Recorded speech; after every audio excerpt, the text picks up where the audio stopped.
दशरथ ने यह सुना कि गुरुदेव पधारे, विश्वामित्र जी पधारे हैं, अपना सिंहासन छोड़कर महलों के बाहर दौड़कर आए और द्वार आए पद नाय उमा था,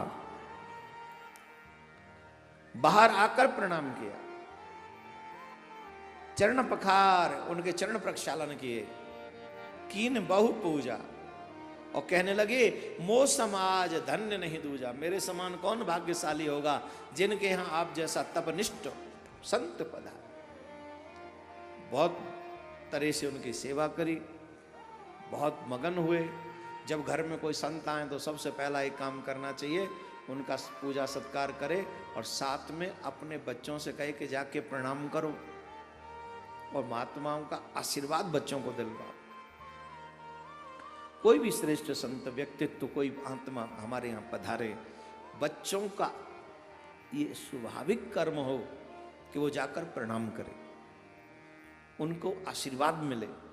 जब उनका आशीर्वाद उनको मिल जाएगा तो आपका बच्चा बचपन से ही खजाना एकत्रित करेगा और वो माँ बाप की ड्यूटी है कि वो संस्कार दें,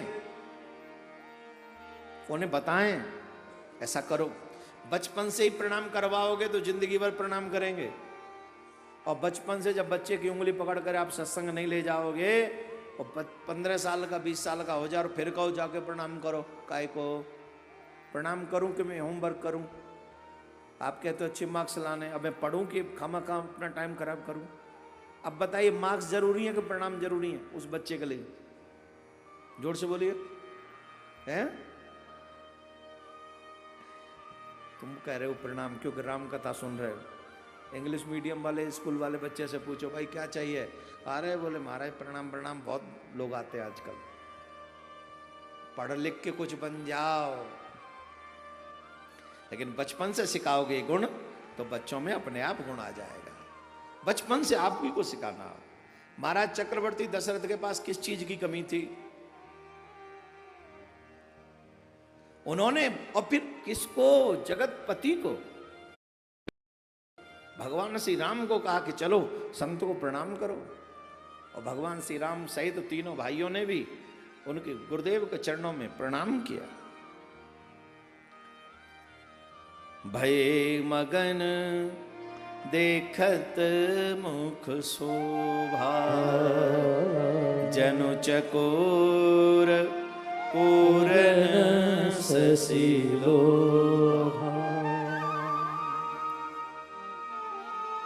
तब मन हरस बचन कहराऊ, मुनि अस कृपा कीन नहीं काऊ। केहि कारण आगवन तुम्हारा, कहु सो करत न लावहु बारा। हे महाराज, आज मेरा भाग्य जग गया, आप मेरे यहाँ पधारे। मेरे समान कौन भाग्यशाली होगा? आप मुझे कृपा करके बताएं, मैं ऐसी कौन सी सेवा करूं? जिस कार्य के लिए आप आए हैं आप मुझे बताइए। आप जो कहेंगे उसे करने में विलंब नहीं लगाऊंगा। देखिए आजकल कोई, पहले बात तो सेवा पूछता ही नहीं, और बिना पूछे अगर कोई बता भी दे सेवा किसी को तो हम लोग सेवा करते हैं लाभ और हानि के बारे में सोचने के बाद। इसमें मेरा लाभ क्या होगा, इसमें मेरा नुकसान क्या होगा, तब जाकर हमारे मन में विचार आता है कि चलो ये करें कि न करें। एक बात जीवन भर के लिए सीख लेना, अगर तुम्हारे मन में सेवा करने का भाव नहीं है तो ये समझ लो कि भगवान ने तुम्हें किसी लायक नहीं बनाया, किसी लायक नहीं। सेवा बड़ों की, सेवा धर्म की, सेवा देश की, सेवा संतों की, सेवा अतिथियों की, सेवा समाज की।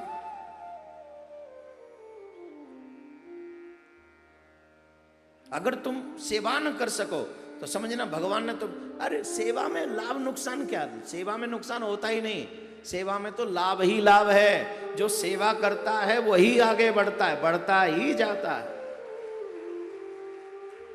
अब बताइए, तुमसे तुम्हारे बच्चे कोई मांगे, दोगे? दोगे? बोलो। दशरथ जी भी रोने लग गए थे। विश्वामित्र जी ने कहा भैया हमें तुम्हारे पुत्र चाहिए, अपने पुत्र दे दो, दोनों दे दो, राम लक्ष्मण। तो दशरथ जी को बुरा लगा। दशरथ जी कहने लगे महाराज मैंने चौथे पन में ये 4 पुत्र पाए हैं और आपने वचन सोच समझ के नहीं कहे। विप्र वचन नहीं कहे बिचारे, चौथे पन पाए सुत चारे। मांगो भूमि धैनु धन कोसा, सर्वसु देहु आज सहरोसा। देह प्राण ते प्रिय कछु नाई, सो में देहु निमिष एक मांग। दशरथ जी बोले महाराज बुढ़ापे में तो बच्चे मिले और उनको भी आप मांगने आ गए, सोच समझ के तो बोलते आप मेरे से कुछ भी मांग लो, भूमि मांग लो मैं भूमि दे दूं, कोष मांग लो मैं कोष दे दूं, इवन आप मेरा राज्य मांग लो मैं राज्य भी दे दूंगा अपना। राज्य भी मांगो तो मैं राज्य भी दे दूंगा। और इतना ही नहीं महाराज, इस संसार में सभी प्राणियों को 2 चीज बहुत प्रिय है, इससे ज्यादा वो किसी को प्रेम नहीं करते। एक अपना शरीर और एक अपना प्राण। भाई सबसे ज्यादा प्रेम करते हो आप धन से, राइट? और धन से भी ज्यादा प्यार करते हो शरीर से, और शरीर से भी ज्यादा प्यार करते हो प्राण से। अब ऐसे नहीं मानोगे तो उदाहरण देना पड़ेगा। जिंदगी भर किसके लिए तुम भुला के रहे सबको? पैसे के लिए। अब पैसे के लिए सबको, किसी को मौका नहीं दिया, किसी के साथ बैठे नहीं, समय नहीं बिताया, पैसा पैसा पैसा पैसा, लाओ पैसा। अब एक दिन डॉक्टर ने कहा ये हाथ काटना पड़ेगा आपको। अरे डॉक्टर साहब जो भी लेना 1 लाख 2 लाख ले लो पर हाथ बचा लो। बोल चलो चेक करते ऑपरेशन करना पड़ेगा। 1 लाख 2 लाख 5 लाख 10 लाख 20 लाख 25 लाख के बाद भी कहा नहीं नहीं नहीं नहीं, अब अगर हाथ नहीं कटा तो आपके प्राण जाएंगे। 25 लाख रुपए किसके लिए लगा दिए? बोले हाथ बचाने के लिए। तो पैसे से ज्यादा प्यारा तन हो गया कि नहीं हुआ? हुआ कि नहीं? जोर से बोलो। अब संकट आ गया प्राणों पे कि अगर हाथ नहीं कटा तो प्राण चले जाएंगे। अब बताओ, हाथ तन प्रिय